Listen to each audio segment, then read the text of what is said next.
Nubia. Now, folk, I want you to look at, if you have your book, at that picture at the bottom of page 23 on Nubia. And what you're going to see are people who are mostly dark-skinned, but are all different shades of dark. Some of them are very, very black. Some of them are brown.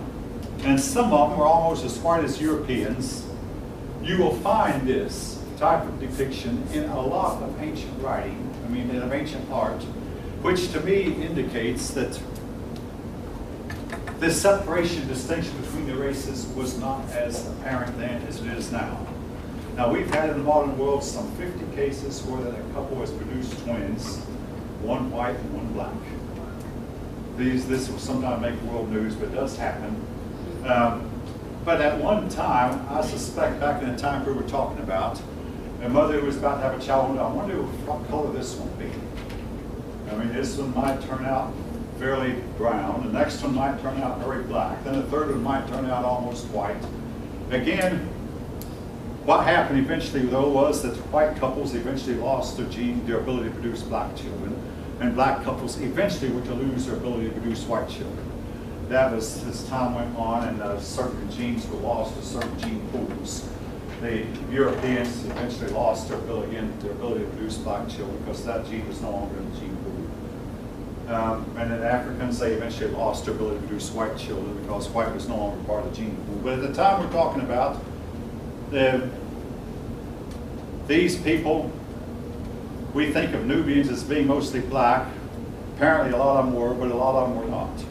Same way with Egypt. I've seen Egyptian artwork that pictures Egyptians as being of mixed colors, some from almost European white to African very dark. All right.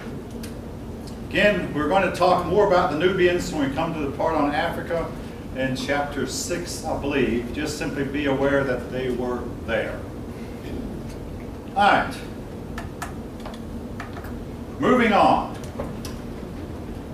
Indo-Europeans. The one thing I want you to know about Europeans at this time, they were stone builders. Now, I have a book in my house that says that talks about 10,000 stone structures in Europe that nobody knows who built them or when. They've always been there. Like from the earliest times, the earliest writing describe them. The book said we're going to leave out the Stonehenge because it's too well known. And they list, but give a paragraph on each of the 10,000 structures that nobody knows who built them, when, or even why. The Stonehenge, of course, being the most famous. Now again, folk, I've heard that the Stonehenge was quarried by stones in Ireland and transported across the sea. The type of ships that would carry those kind of stones supposedly did not exist at that time. I say supposedly. How were the stones moved in?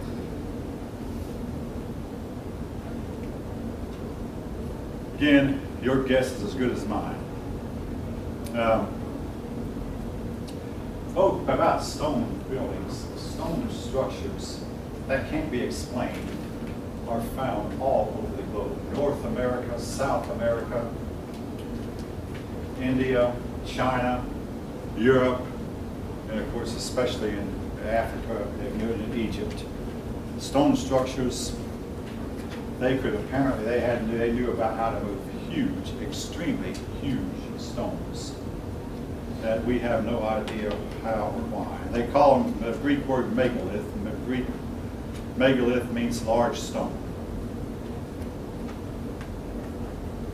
That the first megaliths were constructed around 4000 BCE.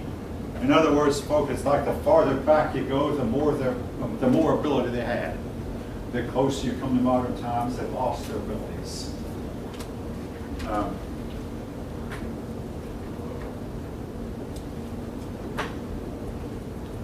Now, Indo-European, the word Indo-European means persons who lived in Europe and eventually spread out from Europe. Now, around 1800 BCE, Indo-Europeans began to spread south. Some of them went to Rome and became the Romans. Some of them went to Greece and became the Greeks. Some of them went to Persia and became the Persians. And then some of them were called Aryans, and they went to India. And that is why the people of Persia and India, people of Persia and India know that they have European roots. In India, you have people who are mostly black, but they have Caucasian features. Again, the original Indians were black.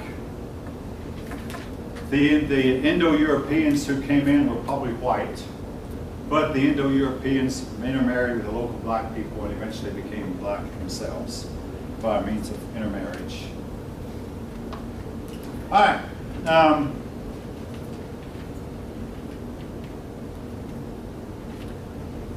I must mention the Hittites. The only thing I want you to remember about the Hittites, well, the Hittites were very important. A lot of people used to criticize the Bible because the Bible talked about the Hittites here and there, several places, and the Hittites never existed. Then they found out not only did Hittites exist, they were so important that under King Shupoluliumus, and don't worry about the name, but under King Shupoluliumus, they conquered and sacked Babylon shortly after the days of Hammurabi. Just remember that they were there. They were Indo-European. They're known for their use of iron, which led to what we call the Iron Age. The Paleolithic period led to the Iron Age. They discovered iron, and iron had some good qualities about it. Iron weapons were better than weapons made of stone. Use of iron.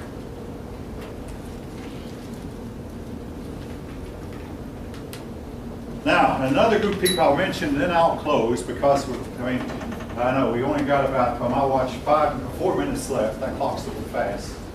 And we're about to come to the children of Israel, the Hebrews, and I must spend more time on that. But I do want to mention the Phoenicians. From the Phoenicians, we get the word phonetics. The Phoenicians invented the alphabet that is used by most Europeans today.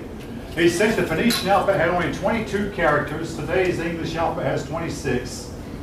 But each letter had a distinct sound. This may sound obvious to you because you're so used to it. Invented by the Phoenicians. The Phoenicians passed their alphabet on to the Greeks, who copied it, and then the Romans took it from there, and then all European peoples took it from there, until today virtually all Europeans use an alphabet that can be traced back to the Phoenicians. The Phoenicians were a seagoing people. They traveled as far away as Spain. And folks, there are some scholars who believe that you can find Phoenician artifacts in North and South America and as far away as Java and Australia. That China, that Phoenician sailors may have traveled the entire globe. Before you think this is impossible, keep in mind a lot of what modern scholarship teaches is simply wrong. But anyway, your book shows an example of the Phoenician alphabet, how that the letters evolved to from early Latin to today's to the classical Latin. We are basically using the Latin alphabet today, which derived from the Phoenicians.